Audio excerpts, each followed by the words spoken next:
এই যে 3 নম্বরটা ফিল্ড অফিসার, এইটা তোর হইতেছে ইয়ে ছাড়া চলবে, এক্সপিরিয়েন্স লাগবে না। এইটাতে কর। দেখো বিএন সাহেব ফিরে আসলো।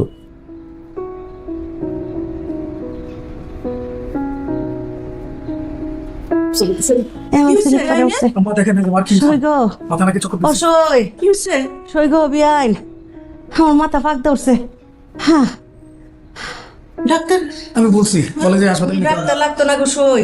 এই যে আপনি আইসুন আমার কাছে, আমার মন ভাল লাগতেছে। আমার অশান্তিতে এরম হয়, তারপর আবার ঠিক হয়ে যায়। তাহলে শুয়ে থাকেন, শুয়ে একটা লম্বা ঘুম দেন।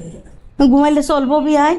আমার দেশে অত জায়গা জমি ফসলা দি 10টা ফুরে টনকে টন তেলাপিয়া মাছ, এটা বেচবো কেটা বিয়াই?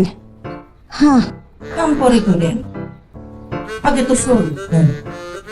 সেটাই হন তো দেখা যাইতেছে বাধ্য হয়ে কয়দিন থাওয়ানি লাগবো। হ্যাঁ শুয়ে থাকো তো আচ্ছা। এখন ঘুমা ঘুমা কত ipenbd.org। হ্যাঁ কিন্তু আম্মা কতটা চালাক খেয়াল করেছেন? সে যে বেগানার কথা বলে ভিতরে গিয়েছে, সে তো আর বেরিয়ে হচ্ছে না। বের হবে কিভাবে? সে তো আগে ঠিক করে রেখেছে, সে আর যাবে না। আমার আম্মার চালাকি আপনি কিচ্ছু তা বুঝবেন না, আমিও কিচ্ছু তা বলবো না। তাই আমি ব্যাগটা রেখে আসি।